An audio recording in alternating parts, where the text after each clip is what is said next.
terrorist has been sentenced to life imprisonment with a minimum term of 44 years. That's what I'm talking about in this episode, people. Hope everybody is doing well. Now, this case is very, very shocking. And what is also more shocking is the fact that it wasn't actually portrayed much in the mainstream media. It was broadcast on the local news. Not very much, because a lot of local people up here in the northeast, when I've spoken to a few people about this, not very many people knew about this. And a terrorist attack of this kind should have been well known. Most of these type of attacks, everybody who is on social media hears about these things. But this, as shocking as it was not heard of very much. So, the case involves Ahmed Ali Alid, 45-year-old asylum seeker who entered the country illegally in 2020, and he was living in Hartlepool up here in the northeast of England. He was found guilty for the murder of Terence Carney, who was 70-year-old, and Javed Nouri, a 31-year-old who had converted to Christianity. So Ahmed, originally from Morocco, who had entered the country illegally, was living in shared accommodation up in Hartlepool. And what he actually done was he'd actually threatened his housemate. It's obviously an asylum house for for immigrants rather. And he was sharing the house with Javed, and he was very upset that Javed had converted to Christianity. He threatened him and intimidated him and threatening to stab him on numerous occasions leading up to the murder. So on the morning of the attempted murder on Javed, it was 5 a.m. in the morning when he was in his bedroom asleep, when Ahmed entered the bedroom with a big kitchen knife and began stabbing at Javed, trying to kill him, whilst shouting Allahu Akbar. He then left the house thinking that he'd killed Javed, went out into the street, and he was looking for more innocent victims in the town of Hartlepool. So he was walking out and he seen an old elderly man, 70-year-old, all by himself out for a morning walk. He walked past him. He then began to circle him, came up behind him and began stabbing him in the back repeatedly, murdering the defenceless old man in cold blood. Terence Carney didn't stand a chance and died afterwards from the stab wounds inflicted by Ahmed. Again, he was out in the streets shouting Allahu Akbar, and he said, when getting interviewed, that he was doing this for the people of Gaza. Because this murder was a week after the Hamas attack on Israel, and saying he was doing it for the people of Gaza, referring to Britain's links to Israel. And he also went on to say that his wish was to kill more British citizens. He actually went on to say he was in the process of trying to get his hands on a submachine gun so he could have killed dozens of UK citizens.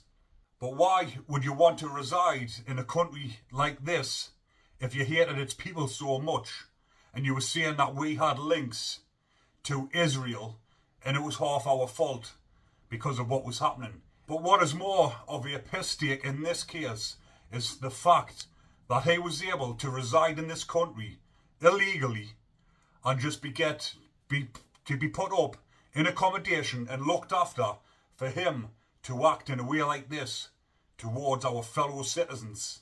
It did actually say that he'd moved to around about 13 different countries before he ended up residing up here in Hartlepool, when he actually got a ferry from the Netherlands up to Middlesbrough, and he went through border control and obviously tried to claim asylum afterwards, and he was allowed to stay in this country.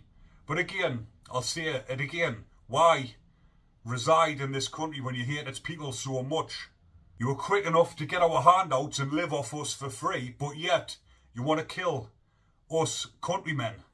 I'll just show some footage now of when he was actually arrested. Him. This is the moment police stopped Ahmed Alid's murderous rampage. Down on the ground! Down! Down on the ground! Down on the ground! The armed officers had responded to a 999 call from the house that Alid shared with 3 other asylum seekers. As Alid shouts, "God is great," in Arabic, the witness describes what he's discovered. There's a lot of blood. I need an ambulance and a police straight away. He's dying, there's a lot of blood. Arriving at the house, officers find Alid's housemate, Javid Nouri, slumped behind this door. Open the door, please. As he was sleeping, he'd been stabbed twice in the chest with a kitchen knife. Open the door, please. In the previous week, Mr. Nouri had told police he feared Alid wanted to kill him because of his conversion from Islam to Christianity. The 31-year-old managed to fight off his attacker and survived his injuries. But waving another knife, Alid was now striding through the centre of Hartlepool. And a few streets away, he happened across Terence Carney. Circling the 70-year-old, Alid fatally stabbed him 6 times as his victim repeatedly cried, "Please, please." Arriving in custody, he told officers had he not injured his hands, he would have continued his killing spree. So just confirm, yes, you are responsible for his death. هل أنت بتقول نعم إنك مسؤول على قتله؟ Yes. Okay. But as you can see there in the footage as well, when he's been getting interviewed, at the end of the interview, he went on to attack 2 female police officers who were interviewing him. And again, he was shouting Palestine and he was shouting Allahu Akbar. Unusual as well in this case when someone like this who was so dangerous, who was wanting to kill UK citizens, innocent people, innocent members of the public, he was then interviewed by 2 female police officers. For me, someone who was dangerous like that should have been getting interviewed of 2 male male police officers, just in case of anything like this, in case he tried to attack them. So it made me think, why did they put 2 female police officers in a room with a man like this so dangerous? But the only conclusion I could come to was the fact that he was Muslim, and Muslim men, or a lot of Muslim men, feel like females are below them and they should listen to what they say. And I think personally they've actually done this to try and belittle him, to have 2 female police officers interview him to try and belittle him. That's just my own conclusion into this. Why else would they send 2 female police officers in? Not saying that they're any less at their job, but put them in a room with someone who was wanting to kill UK citizens to try and make a name for himself, to try and be a martyr. But obviously this case was took to trial, and like I mentioned at the beginning, he was sentenced to life imprisonment with a minimum of 44 years. But I'll just show you the courtroom footage now of when he was getting sentenced by the judge. Murdered Terence Carney in a terrorist act.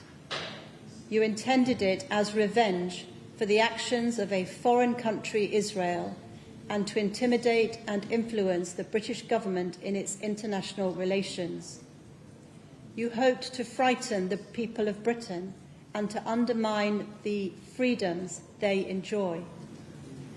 When you attempted to kill Javid Nouri, it was also intended to punish him for converting to Christianity, because that is not permitted by your Muslim faith, which brands him an apostate. For each of these offences, you are sentenced to life imprisonment. For attempted murder, the minimum term is 19 years, 52 days. This will be served concurrent to the sentence for murder. The minimum term for murder, of which you must serve every day, is 44 years and 52 days. After that time has passed, the parole board will be able to decide whether you can be released. It is possible that you will not be released even then. Given the sentences I've passed, there will be no separate penalty for the 2 charges of assaulting an emergency worker in the execution of her duty. Finally, I impose the statutory surcharge in the appropriate amount. Please take him down. So he was sentenced at Teesside Crown Court, and he would have been on his way. I mean, this was in May of 2024 when he was sentenced.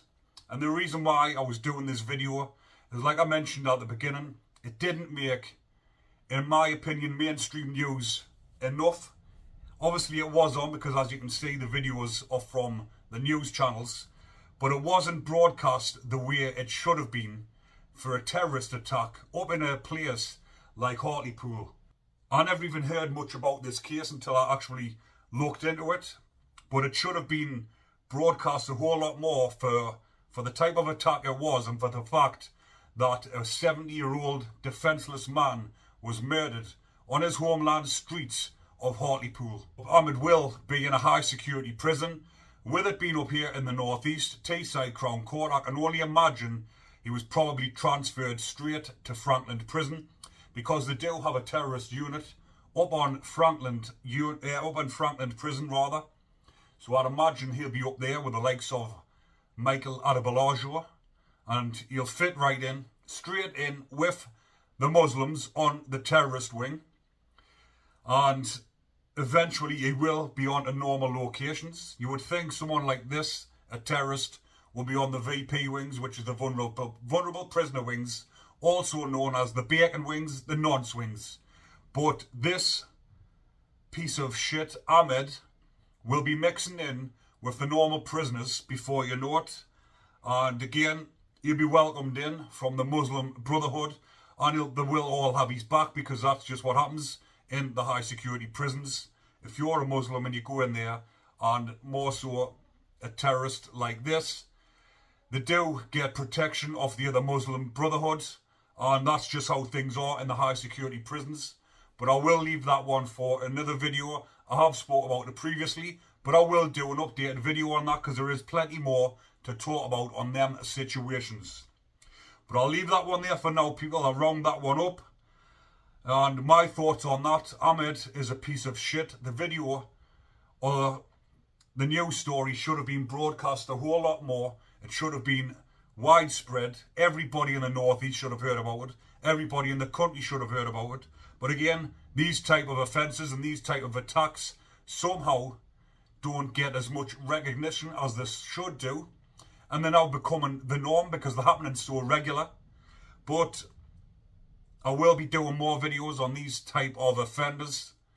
And as usual, if you are enjoying the content, remember to comment, like and subscribe, because an astonishing 70% of my viewers are still not subscribed to my channel. So go down, double check, and if you're not, hit that button. It doesn't cost a penny, it's free. Till the next time, people, take care.